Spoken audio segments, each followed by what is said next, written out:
اعوذ بالله من الشیطان الرجیم بسم الله الرحمن الرحیم ګران مینوالو تاسو قرباني مسان تاسو ګورئ چمکني ټي وي ولاړی په ممتاز کرکټ ګراوند چې وګورئ چمکني کې چیرته چې موږ سره ولاړ دی ای بي دینه مخکې هم ډیر زیات ټورنمنت ارګنایز کړی دی او دا څلور ورځې ټورنمنت دوی او کنریاض احمد جان چې تعارف محتاج نه دی هغه په شریک باندې دا څلور ورځې ټورنمنت ارګنایز کړی دی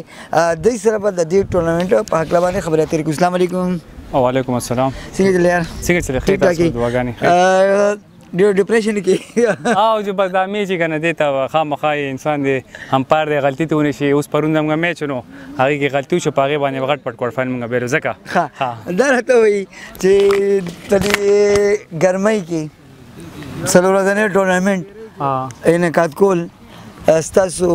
د کرنل صاحب ډېر زبردست آیډیا ده خو په دې سمه ټیمونه دي کې ساخلی لګیا دي په دې باندې خبر کړه دې کې خو 16 ټیمونه خو ګرمۍ کې د لپاره چې یخنۍ کې شارټ رزي هغه خو دا ټورنمنت په درېزو کېږي نه کنه اول چې رزي ورکوټي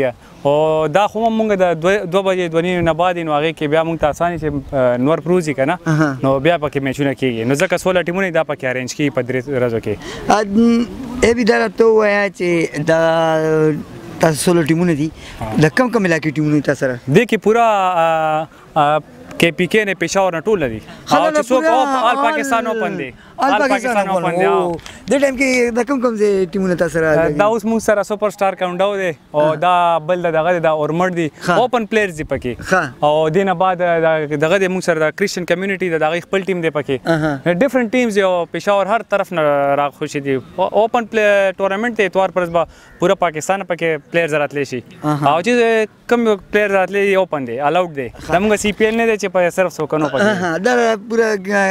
آل پاکستان اوپن ټورنمنت ای بي دا ته وایا چې دا نن دوه ورځې سره ټورنمنت شروع دی تر اوسه پورې څومره میچز شول او دا ټیبل څه پوزیشن دی ټیبل دا پوزیشن دی چې په یو ورځ باندې به یو ټیم سیمی فائنل ته ځي مطلب دا 16 به په 4 ټیمز ډیوایډ کړو هغه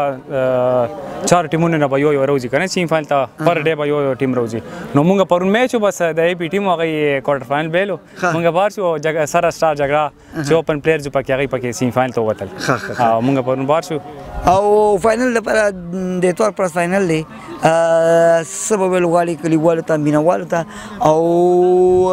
څه انتظامات به یو بس انتظامات خو زموږ نارمل انتظامات دي کې صدمه دغه دا کله دی خپل ځای دی نو دې کې به څه انتظامات بل دا چې ټول ته دا دعوت چې راشي دا انجوای کی دا اوپن پلیئرز خپل سی پی ایل خو موږ کوو خو سالانه غم وي خو دا یو فرست ټایم یو سټپ واغوسي چې اوپن پلیئرز وګوري وکنو والا چې کرکټ وګوري چې یو څنګه کرکټ اوپن پلیئرز کوي کلیوال خو کتلی خو بارنی نه کتلی کنه اوس نو د دې لپاره موږ دا ارینج کو امید دی چې دا کامیاب شي دا علامه کامیاب کا ولید بھائی ډیره مننه مهرباني موږ د دې ټورنمنت باره کې معلومات راکول لپاره مینوالو د اتوار پرس په دې اوپن ټورنمنت چې کنریاض احمد جان صاحب او ای بي په مشترکه تور باندې ارګنایز کړی دی د دې په فائنلی نو ضرور د ممتاز کرکټ ګراوند چې وګورئ ته د کتو د پاره شي په خبرو سنجر د الله